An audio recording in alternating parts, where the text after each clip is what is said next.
Well, hello there. I'm Kim Berry, editor of Food and Drink Business. Welcome to Play, our weekly news roundup brought to you by GS1 Australia, the only authorised source for your barcodes. For 50 years, GS1 standards have powered business to trade seamlessly, efficiently and safely. You can learn more about the next generation of barcodes at gs1au.org. In the news this week, it is the most wonderful time of the year if you're a numbers kind of person or a shareholder of note. The end of financial reporting season is upon us. Treasury Wine Estates recorded a solid year, largely due to its luxury portfolio, in particular Penfolds, performing very well. Price increases and cost savings helped things along. The commercial portfolio is certainly not the favourite child, as the market contracts, and unfavourable foreign exchange rates were also a frustration.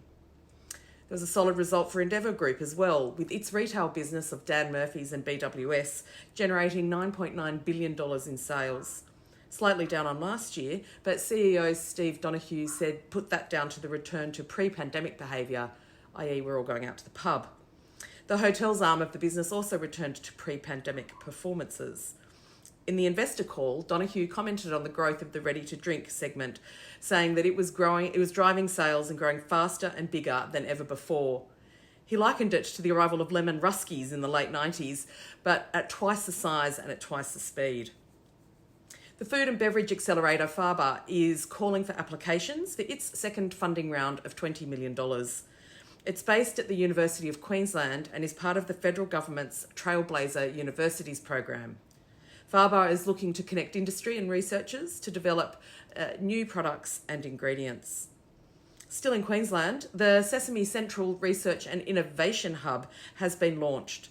It's located at Central Queensland University's Rockhampton campus, and it's working to capitalise and advance the domestic sesame industry.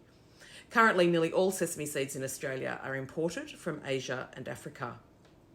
Amcor and Mondelez have signed an investment agreement which will enable the advanced recycling pioneer Licella to accelerate the construction of its advanced recycling facility in Altona North, Melbourne. The facility will be the first of its kind in Australia, using Licella's Australian-developed catalytic hydrothermal reactor technology. What this does is recycle end-of-life plastic back into a crude oil substitute suitable to produce new food-grade plastic packaging. It's a massive deal and we should all be shouting it from the rooftops.